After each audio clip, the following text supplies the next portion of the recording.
Hey guys, and welcome to my channel where we talk all things true crime. My name is Tanya, and it's great to meet you. And if you're a returning Titan, welcome on back. Thank you so much for joining me for yet another upload. Today we're going to be discussing the Delphi murders that happened in Delphi, Indiana back in 2017.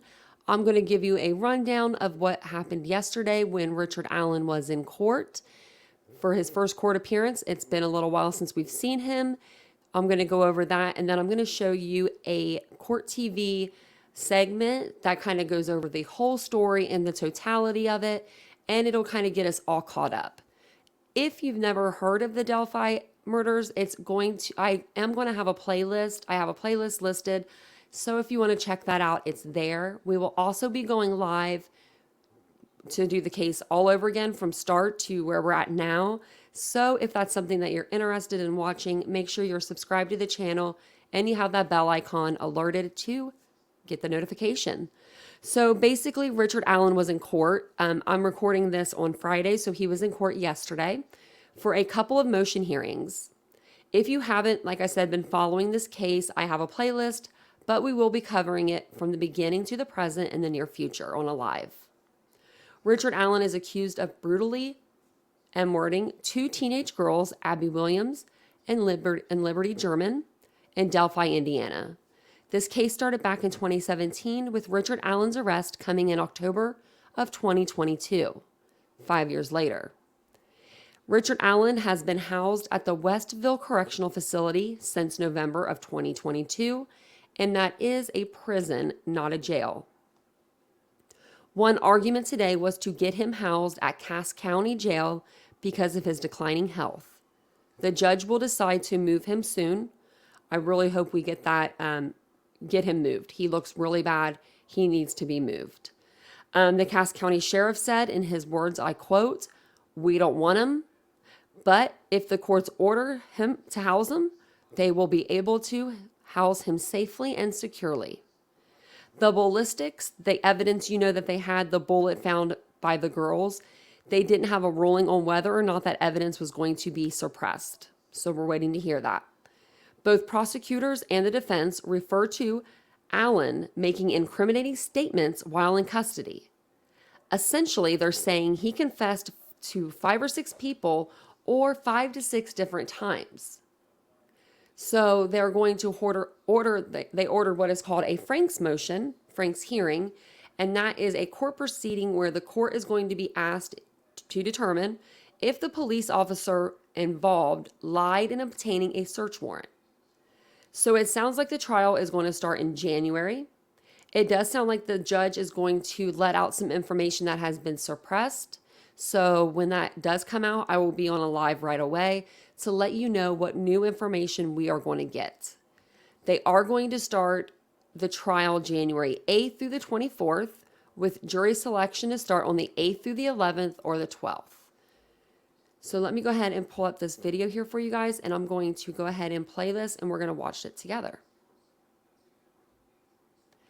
Don't forget, comment your thoughts below. Please like the video. It does send it out into the algorithm. It really helps my channel grow. And I'm a small channel, and you'll really be helping me out. Thanks so much, guys. We're going in depth. This case has been simmering for years, but we're getting closer to that point where there will be a trial. So there are things happening. But when you look at this case, there are, as a former prosecutor, I look at it and I'm like, why did it take so long? And is there going to be enough here? And it's a story really of 2 best friends, these 2 young girls. And teenage girls, they had a day off from school. Let's do this. We're on our phones. We're going out. Pick us up later. Should have been extremely innocent. Should have been extremely safe. And you think you're safe because you're in Delphi, Indiana. It's a small, small town in middle America. But they weren't safe. And they didn't make it home that day. Now, part of what happened to them is they were catfished.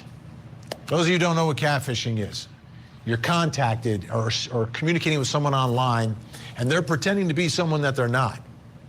You look at these pictures. The man on the left of the screen is a young male model. Has nothing to do with this case other than the fact that the guy on his right used his picture to entice young women. And it was an Instagram account that he had and other accounts that he set up under this name, Anthony Schatz. And on the day that they went missing and the day that they were murdered, Abby and Libby were communicating with someone from that account. Now, the guy on the right there, he got in big trouble for child pornography. He's not a good guy. So on the day that they're murdered, they're communicating with someone who's involved in the world of child pornography. Now, this case was unsolved for 5 years. And as we go through the information tonight and we go through some of the evidence during the course of this hour, from my perspective, it should not have been unsolved for 5 years. Could have been solved much quicker. How it wasn't, I don't understand. It was so high profile. And I know the investigators were absolutely dedicated to trying to get an answer. And there was pressure on them to get an answer. Because I've got to think, first of all, the families deserve that sense of justice. The victims do. But the community also wants to feel safe. Like, hey, my kids can go outside and won't get murdered. But it didn't get solved for 5 years. And that's troubling, too, to me as a former prosecutor, because cases don't get better over time. They tend to get a little bit worse. And it also raises some doubt about, like, who actually committed this crime. Because, and we'll talk about it this hour, there are other suspicious people who popped up during the course of this investigation, including the man I just showed you before who was doing some catfishing. So the real question for me as this moves forward is, can they prove their case? Because you've got to prove it beyond a reasonable doubt. And while we can be convinced, ultimately it's the jury that has to be convinced by the evidence that is permitted by the rules of evidence. The jury doesn't get to see and hear everything that we get to see and hear. And there are some issues and there's some possibilities here that the defense can raise a doubt or give an alternative explanation or point the finger elsewhere to someone else who would be a reasonable suspect in this case. Now, for those of you who don't know this story, Matt Johnson, Court TV crime and justice correspondent, has more for us tonight. Best friends 14-year-old Libby German and 13-year-old Abby Williams were dropped off for a walk at the Monon High Bridge Trail in Delphi, Indiana, and were never seen alive again. They got out of my car. I made sure they both had sweatshirts. I told them goodbye. I told Libby I loved her. They walked out, and that was the last time I saw them. They never showed up to be picked up, and the next day, February 14, 2017, search volunteers found the girls' bodies in the woods. The mystery of the so-called Delphi murders was a big story across the country, and investigators revealed very few clues, including possible suspect sketches and parts of a recording found on Libby's cell phone. Nearly 6 years had passed with no real leads. Then, in October of 2022, a break in the case, an arrest. Today is not a day to celebrate, but the arrest of Richard M. Allen of Delphi on 2 counts of murder is sure a major step in leading to the conclusion of this long-term and complex investigation. Police revealed their suspect had been living in plain sight all along. Richard Allen was a local husband and father, working as a farm tech in the town's CVS. Now we have a person charged with it, right? We have a face, we have a name. What would you say to Libby after you guys finally got this guy behind bars? Oh, I believe that she helped lead them. I believe that she was steering all along. And I believe she's up there quite excited. According to the probable cause affidavit, Allen placed himself on the trail when interviewed by police in 2017 and admitted to seeing the girls there. Police say an unspent round found near the girls' bodies went through a gun that belonged to Allen. And a witness allegedly placed a man who looked like Allen walking near the trail wearing muddy and bloody clothes. It's scary just knowing that he was so close, and we had no idea. Richard Allen has pleaded not guilty and denies any involvement in the murders of Libby and Abby. So the defendant, the accused killer in this case, was in court today. We have some video, not from inside the courtroom, but of the arrival at the courthouse of Richard Allen. You can see him walk by there really quickly. We'll take another look. Doesn't look much like that mugshot anymore. Looks like he's dropped a lot of weight as well. It happens. It happens when you're locked up. So he was back in court today, so we have a lot to talk about. Joining me here in the studio tonight, investigative journalist Susan Hendricks. She is the author of the new book, Down the Hill, My Descent into the Double Murder in Delphi. Great to see you, Susan. Also with us tonight in Indianapolis, Indiana, the hosts of the Murder Sheet podcast, who were inside the courtroom today when Richard Allen showed up. Anya Kane and Kevin Greenlee are with us. And in Salt Lake City, Utah, retired police commander, host of the Profiling Evil podcast, author of Deceived, Mike King. And in Los Angeles, California, body language expert, forensic psychiatrist, trial expert, witness, columnist, inside the criminal mind, Dr. Carol Lieberman. Great to see everyone tonight. I want to start with Anya and Kevin, who were there in the courtroom. Let's start here. Who was there at the courthouse today? The families of the two victims were there. They're always kind of there bearing witness to what's happening in this case. You know, they're there to represent these two girls who they lost. And so that always adds a somber mood. We also saw Kathy, who is Richard Allen's wife. She was there seemingly to support her husband. And then, of course, the different parties, prosecutor Nick McClelland and the defense attorneys Brad Rosie and Andrew Baldwin. So I just saw a glimpse in that video of Richard Allen. I don't know if I would have recognized him. How would you describe his appearance inside the courtroom today? I was struck almost by how dazed and out of it he seemed. In his previous court appearances, when he's walked by where his wife is sitting, he typically has acknowledged her in some fashion, such as doing something like mouthing the words, "I love you." This time when he walked by his wife, I was watching him. He didn't make eye contact at all. He didn't even appear to see her or recognize that there was someone there. Dr. Carol Lieberman, want to bring you in on that for a moment here. Someone accused of one of the most notorious crimes in the nation, went unsolved for 5 years, was living his life. All of a sudden, I guess, out of it now. Is reality setting in? Well, you know, being in a prison for a while and not getting the greatest food and being isolated and dark and all of the conditions of jails and prisons do take their toll.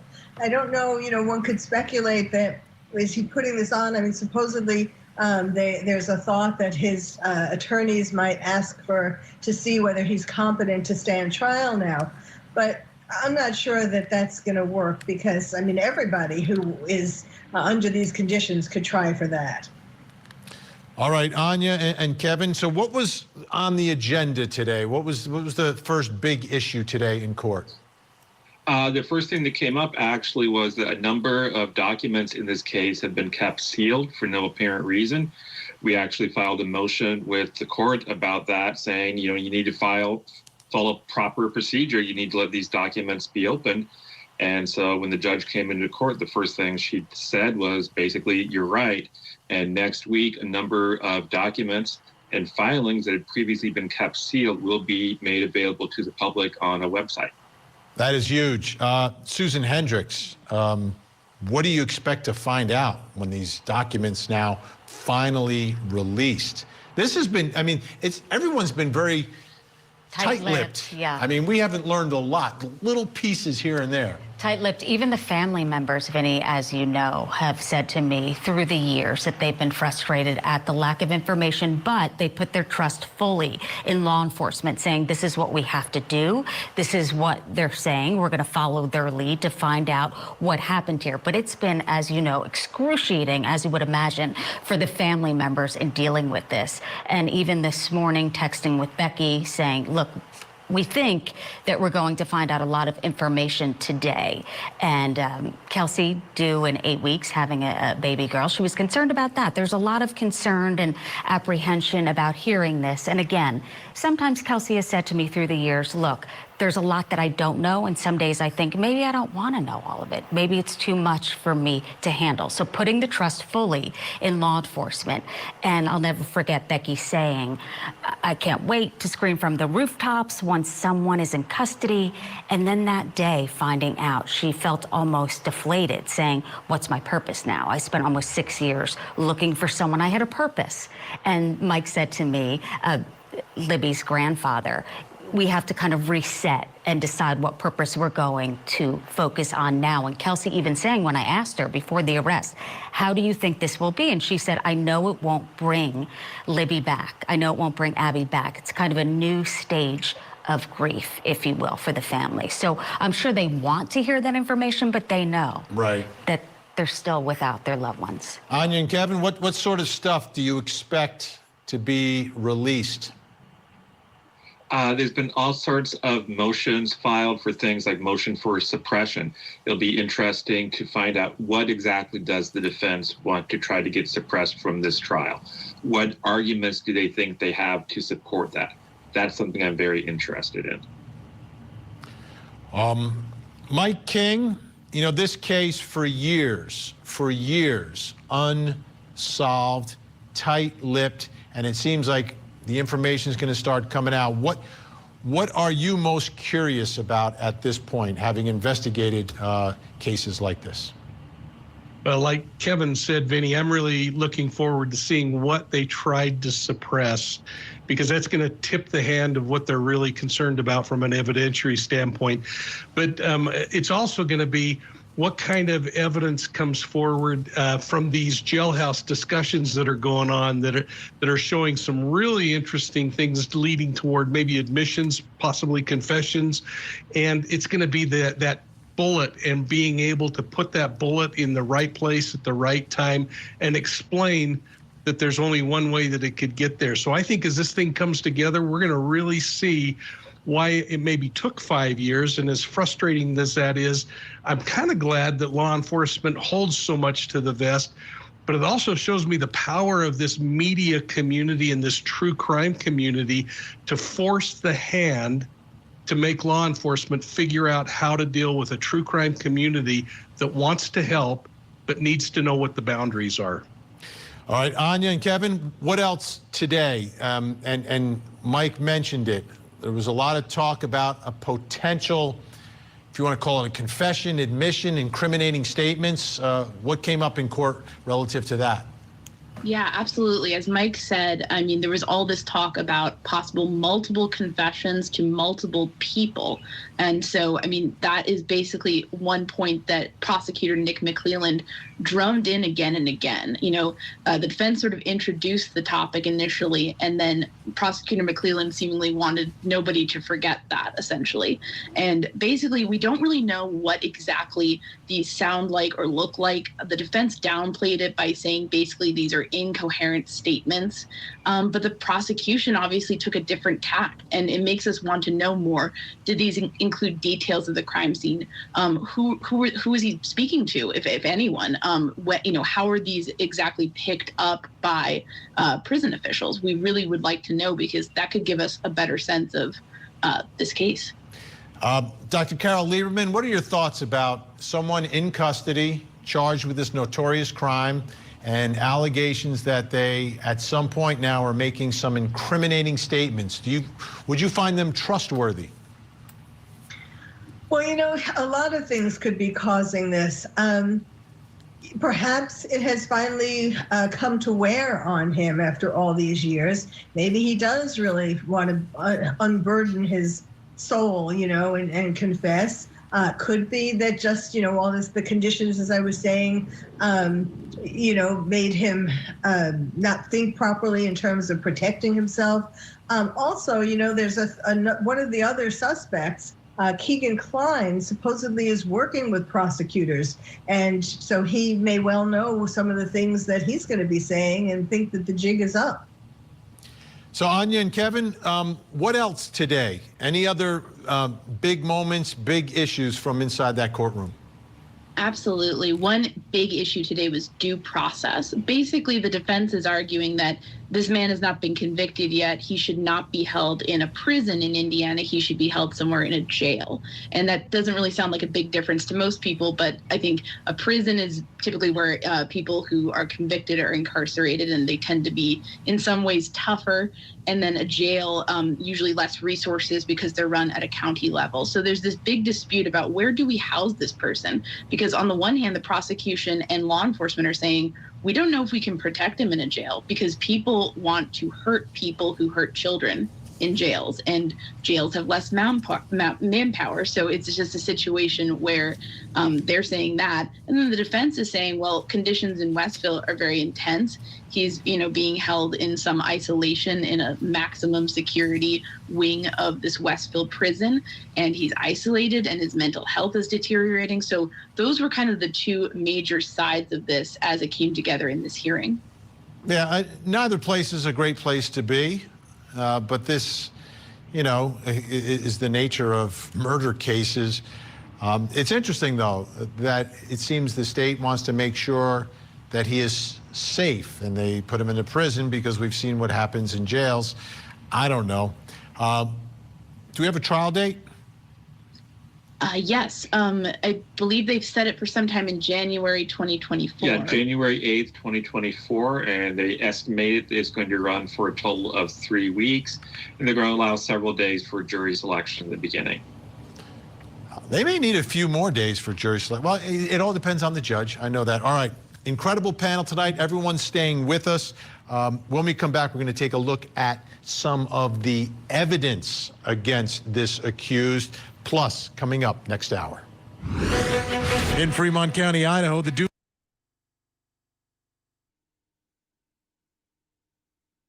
Investigators say marks on a single bullet found near the bodies tie Allen to the killings of the girls. Court documents state several witnesses say they saw Allen on the Monon High Bridge around the time the girls disappeared. The documents detail an interview police had with Allen back in 2017, where he told investigators he was on the trail from 1:30 to 3:30 that day. Surveillance video shows a car matching Allen's in the area at the time of the crime. Court documents state the video Libby took on her phone shows Abby walking on the Monon High Bridge when a man wearing a dark jacket and jeans walks behind her. They go on to say one of the girls mentions gun before being told, guys, down the hill. That audio was later released to help with the investigation. Documents say the video ends shortly after the girls start to walk down the hill. Allen was interviewed a second time last month, where he told investigators he was on the trail that day wearing blue jeans and a blue or black Carhartt jacket with the hood. Documents say during a search at Allen's home, police found clothing that matches what was worn by the alleged killer. They also found a gun that belonged to Allen. Analysis on that gun found the bullet found near the girls' bodies had been inside Allen's gun. Allen told police he never let anyone borrow it. What we still don't know is how the two teens died. We did learn a lot from the probable cause affidavit, and I want to put that up because I think it's so significant here as you try to figure out the evidence that prosecutors have against Richard Allen. Now, this is the one that, again, this just blows my mind. Investigators reviewing prior tips encountered a tip narrative from an officer who interviewed Richard Allen in 2017. Allen said he was on the trail between 13:30 and 15:30. He saw 3 females while he was there. He did not remember description. He did not speak with them. He walked from the Freedom Bridge to the High Bridge. He did not see anybody, although he stated he was watching a stock ticker on his phone as he walked. So he puts himself there. How many other men were there that day? How many other men were there that day? Then, Flash forward, October 13th, 2022, Richard Allen was interviewed again by investigators. And again, he advised, yeah, I was on the trail, February 13th, 2017. Then he told investigators he was wearing blue jeans and a blue or black Carhartt jacket with a hood. He advised he may have been wearing some sort of a head covering as well. First of all, who remembers what they were wearing how many years ago? 5 years ago. Come on, this is bizarre. Unbelievable guests tonight. Let's bring him back in. Mike King, I'm going to you first. Like, someone wrote this down, right? An officer, he may not have been a police officer, a conservation officer, whatever he was. Like, how does that tip get buried in the highest profile case that will ever come out of Delphi, Indiana? It has a man, it puts a man there. And all you have to, well, what did he look like? Oh, kind of like the guy in the video. I'm with you on this one, Vinny. It drove me crazy when I read that part of it. Not only that he's wearing the same kind of clothes, but that he's admitting to being there, and he's admitting to walking down with something over his face and looking at his phone, fitting exactly the testimony that was given by those eyewitnesses that saw somebody on the trail appeared to be looking down. This thing is really going to be interesting to find out how much they knew. And, you know, I gotta give a little bit of slack to law enforcement, because sometimes you have a real good idea of who's responsible for a murder, but you only get one shot in court. So you take your time and line the ducks up. I don't know. Susan, I have my own theory here. That tip, I think, got lost or buried. I don't know how it gets buried, because how many tips did they have about people who were actually there at the time, especially a man, right? I mean, I think we were suspecting a man all along because they have a video of a man. Yeah. And that April 22nd press conference where Superintendent Doug Carter said, we're changing direction. We believe you're hiding in plain sight. We believe you're from Delphi or have worked here for a long period of time. I interviewed the superintendent on the day of the arrest, or the final press conference, and I said, you were right on at that press conference. And of course, he couldn't elaborate to that. But then that sketch of the much younger person came about. Exactly. He came forward, and now we're wondering, what is this clerical error? Because they won't elaborate on that either. And the FBI is saying, they came out and said, look, it's not us with this clerical error. We did not do this. We're not responsible for it. So maybe this will come out in the future in terms of what finally led to this arrest. And as you mentioned, Vinny, the tips, I believe that the officers and law enforcement, again, trying their best. And as Mike said, it's difficult, you know, no priors. This person never allegedly had committed a crime before, as far as they know. So who is it? Even though it's a small town, 3,000, 1,500 men. I know, but shouldn't there be like a working list of who was there that day? Right? And this is someone who put himself there. Somebody messed up, but we don't know who it is. I think it's, but we'll find out. Anya, Kevin, what do you say on this issue? Yeah, it's a really baffling aspect of this whole thing, because I think, as the other guests have said, when you hear there's a man placing himself there wearing a similar outfit, you know, all of us are screaming, what? Like, talk to that person. I know when we kind of asked around, we kind of got a sense that there was some clerical error at the heart of this issue. And I mean, that's unfortunate, but I think it speaks to, you know, there can be human errors. I mean, investigators are human beings. This is a very complex and long investigation involving multiple agencies. And I think we can all see where maybe, unfortunately and tragically, something unfortunately snowballs into a you know, just a longer wait for these families. And it's very unfortunate, but I guess I could see it happening. But even the officer who took the original statement, I mean, even if you're not an FBI, you're not part of the sheriff's office or whatever, like, after a while, would you make a call or be a little curious? Hey, whatever happened? Did you guys ever follow up with the guy I talked to who looks like that video you released, who said he was there that day? But no, I don't understand that. I don't understand that. Okay, let's take a look at more from the probable cause affidavit. Witnesses saw an individual who matches Allen's description that day. Allen admitted walking the trails that day. Vehicle matching Allen's is seen on surveillance. This is a key one. The unspent round located 2 feet from the victim's body had been cycled through Allen's Sig Sauer model P226 Mike King, can you put that in English for us, please?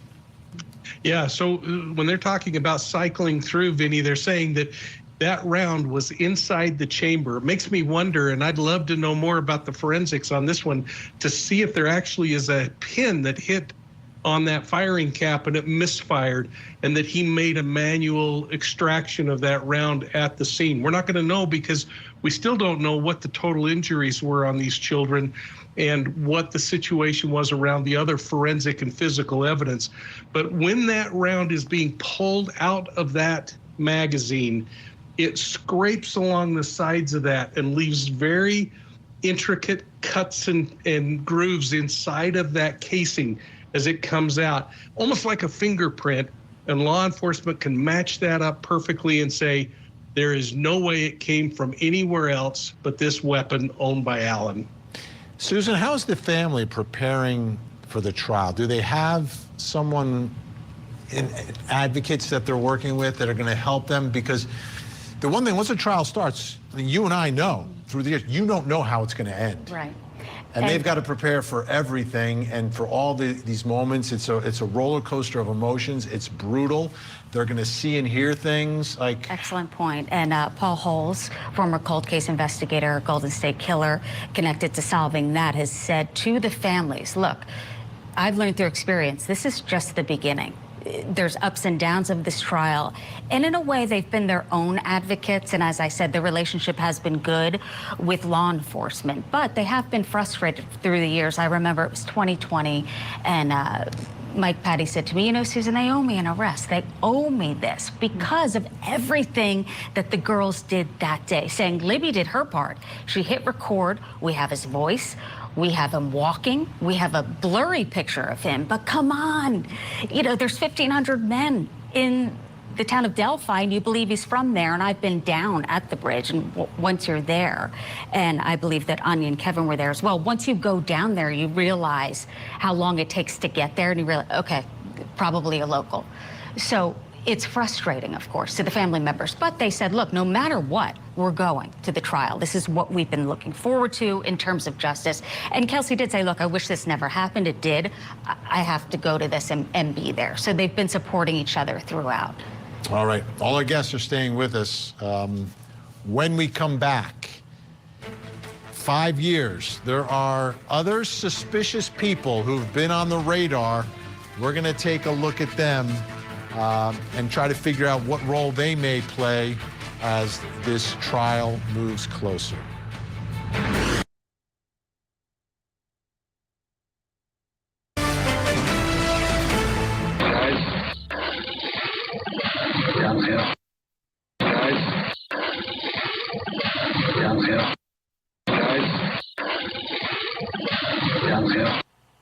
This was the video that we watched thousands of times, looking for who is that guy? That was the murderer, and you know, this is a case where there were other people that were on the radar before Richard Allen. Richard Allen was not on the radar before he was arrested. Like, nobody heard of him until he got arrested, unless, you know, you're getting pictures developed at CVS and Delphi. So take a look. So you got Richard Allen all the way on your left. He is the defendant. In the middle, the man I talked about at the top of the hour, who was catfishing these girls and others with that Instagram account. His name is Kagan Klein. And then you got Ron Logan on the right. He's the property owner who lied about where he was that day. So, you know, you're lying about where you are at the time that all this is happening and the bodies are found on your property. That's pretty darn suspicious. You are, the account you created to entice little girls, and someone on that account is communicating with these girls on the day that they disappear and get murdered. That makes you suspicious as well. So let's take a look first at Richard Allen next to the images that we looked at throughout, right? So there it is, the down the hill guy on the left, the sketch, one of two sketches that we saw, that's in the middle, and then you have Richard Allen on the right. And I look at that, Dr. Carol Lieberman, and I see a match. Yes, you know, if I were in this family, I would be so incredibly frustrated. I don't know what else they need. You know, they have the pictures, the sketches, they have the photograph, they have the voice. I mean, and with forensics these days, the photograph and the voice can be really linked to him. He admits that he was wearing those clothes. He admits that he was there. His car was there. You know, in fact, they also found cat hairs on the girls, and they dug up his cat and they matched. So what else do you need? And then, of course, we have his little friends. And this was supposed to be one theory, and I think it makes a lot of sense, that this was a botched child sex kidnapping. He was supposed to kidnap the girls and bring them to Ronald Logan's house, and then the catfisher was supposed to join them, and they were going to have sex and take photographs for pornography and all of that. I mean, it makes a lot of sense. It's just so frustrating. I don't know, you know, are they waiting for, I don't know what more I mean, the confession actually is if he continues to confess, or if it is a valid confession, that is the final, cherry on top.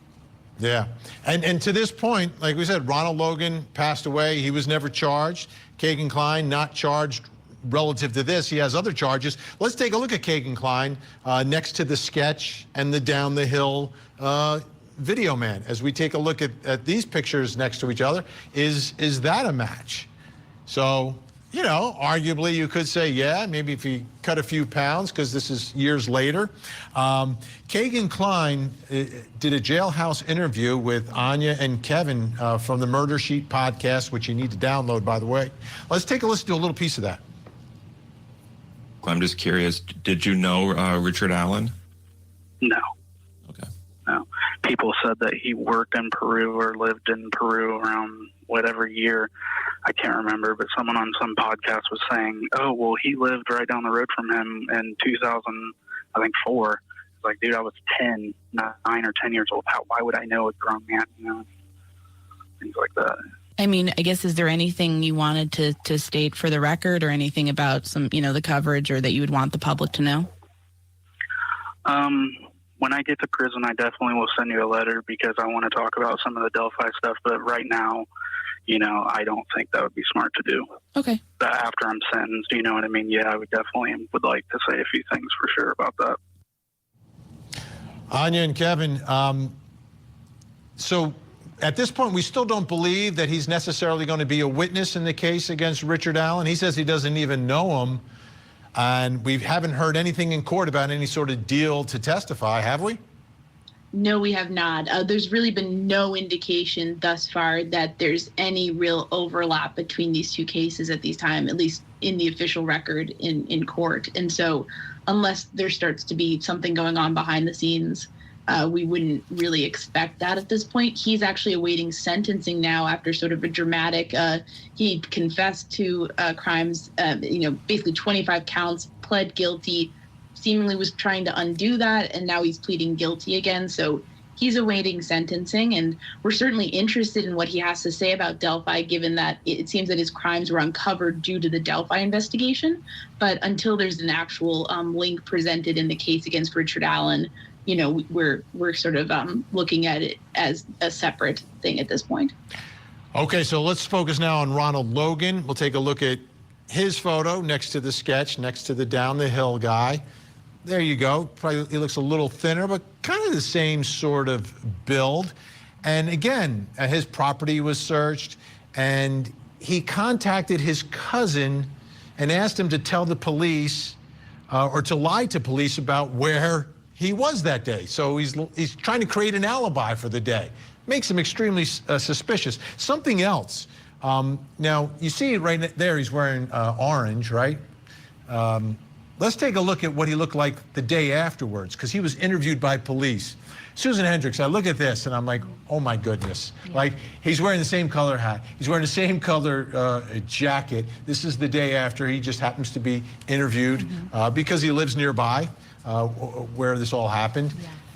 What are your thoughts about Ronald Logan? On the set of HLN, I interviewed Ron Logan that next day. I think he was doing a lot of interviews. Of course, it's his property, right? So they're going to look at him first. What was telling to me, Vinny, is that he was never charged. But it's easy to fill in the blanks with all of this information, because they wouldn't even, law enforcement, rule anyone out. Even the family members, even Sheriff at the time, Tobe Lesenby, said, I was interviewed twice. Even Mike Patty, I was interviewed. They expected that, right? Everyone in this small town. But they never said, law enforcement, Ron Logan absolutely did not do this, because they said it's sealed, everything's sealed. They may be a person of interest. I think what was telling is the fact that he was never charged with these murders. And maybe, I know that is suspicious, the lying of the alibi. Maybe it was about the trouble he had gotten in before. Then I met him in 2019. I was just coming from the bridge, and he said, police ruined my life. He was outside of his house. They arrested me, and people came into my house and stole stuff from me. He was obviously upset. And I remember it being 9 degrees that day, freezing. And he said, police ruined my life. So maybe it had been something else that he was lying in terms of his alibi for that day. So when you're not told anything by law enforcement, if everything's sealed, of course you're going to say, well, this could have easily happened, right? And filled in the blanks here. It's bizarre. Extremely bizarre. Anya Kane, Kevin Green, Lee, what about Ron Logan? Bottom line with him. I think Susan said it so well about like how when there is a lack of information from law enforcement, it is so easy to fill in the blanks. One thing I think is indicated to us by some of the documents that have come out on the case is just that I think he was a focus in March of 2017. And I think they did really put in good efforts trying to see if they could uncover anything there. And I think if they had found evidence or it had been a good case, he would have been charged, and we wouldn't have waited so long for what happened with Richard Allen. So I tend to think that the due diligence was done, and then he was moved on from at some point. Mike King, we have less than a minute here. I look at these two men, right? Logan and Kagan Klein, and I think the defense will make them, or attempt to make them, a part of this case, and the prosecution will try to dismiss them as quickly as possible. I agree with you, Vinny, and I think this is going to be really a case that boils down to what forensics they've collected, digital forensics off of those individuals. Is there communication that was going on through this web where they're catfishing, where they connected that way, but they didn't know each other by name? All of that, I believe, will come out, and there are capabilities to do that. I just got to keep going back to the prosecution has to remind everybody, he said he was there. A bullet from his gun was found next to the children, and he was walking with a mask. Nothing further, Your Honor. Great job tonight, everyone. Thank you so much for being here. Susan Hendricks. Let me know what you guys think of this. We're going to be covering this in our live coming up. We're going to go over the whole story from beginning to the end, or where we're not the end because we're not there yet, but to the present time. But I wanted to get this video out to you guys. That way you could get a timeline of the events that happened if you didn't want to watch my playlist, or you just wanted to get caught up. So thanks again for being here with me today. I truly, truly appreciate it. And I will see you guys all on tonight's live. Bye, guys.